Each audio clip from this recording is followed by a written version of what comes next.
Hello students, my name is इमजेटर।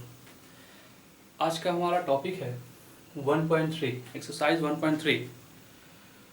इससे पहले हमने 1.2 को देखा और उसमें सिर्फ हम लोगों ने एचसीएफ और एलसीएम के बारे में पढ़ा। अब किस तरीके से फाइंड करते हैं, क्या फार्मूला है, कैसे जांच करते हैं, उसको हमने देखा।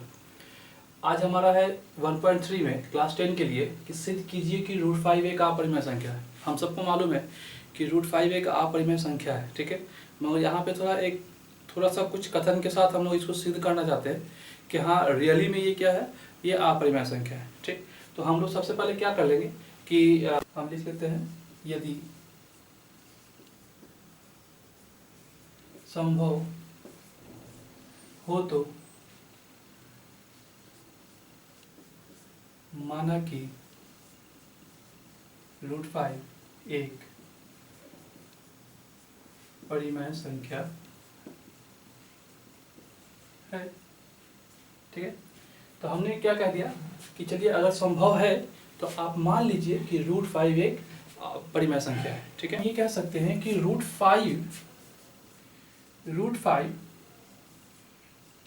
पूर्णांक नहीं है, ठीक, क्योंकि इसका मान 2 और 3 के बीच है। 2 और 3 के बीच में है, इसका मतलब कि पूर्णांक नहीं है। अब पूर्णांक क्या होता है? पॉजिटिव नंबर, नेगेटिव नंबर और जीरो। तो क्योंकि ये पॉइंट में है तो हम ये कह सकते हैं कि √5 एक पूर्णांक नहीं है, ठीक है।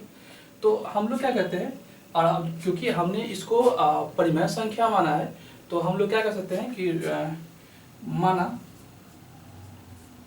कि √5 इक्वल टू P/Q है।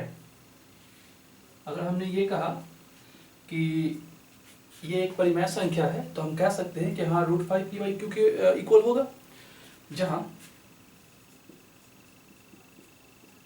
P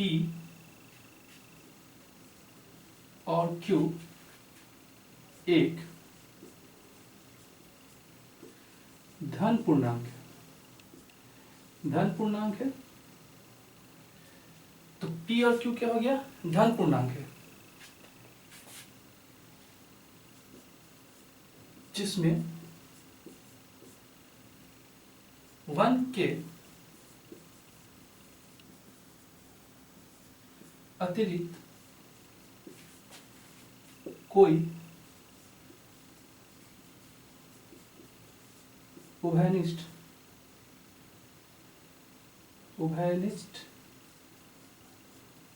गुणनखंड नहीं।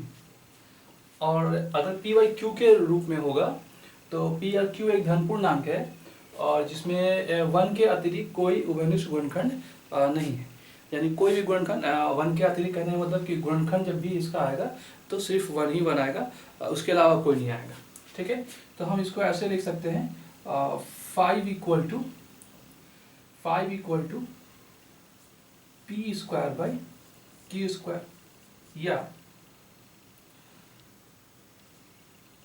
5Q² इक्वल टू P² या 5/Q इक्वल टू P²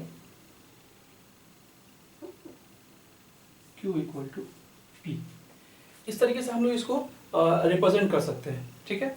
तो अब देखिए यहाँ पे क्या है कि यहाँ पे P² है आपका, P है, और हमको ये मालूम है कि P और Q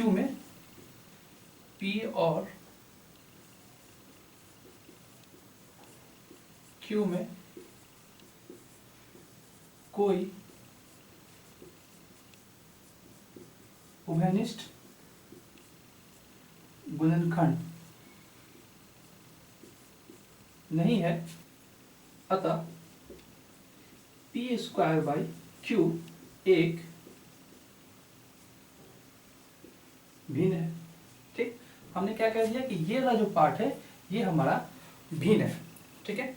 तो हम लोग क्या करेंगे कि ये देखेंगे कि जो भिन्न जो है वो पूर्णांक के इक्वल नहीं हो सकता। ठीक है, तो हम लोग यहाँ लिखेंगे 1 से भिन्न पूर्णांक नहीं होगा।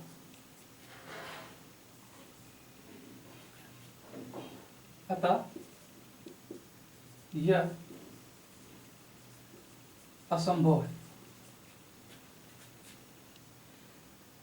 इसलिए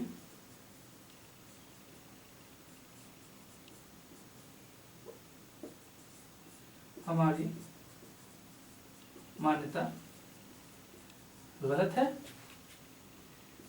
√5 एक अपरिमेय संख्या है। तो हमने क्या दिखा दिया कि ये आपका भिन्न है। ठीक है, ये भिन्न है और ये जो हो गया आपका अपूर्णांक हो गया। ठीक है, तो भिन्न अपूर्णांक इक्वल नहीं होगा, जिसकी वजह से हमने ये दिखा दिया कि हमारी मान्यता गलत है और √5 एक अपरिमेय संख्या है।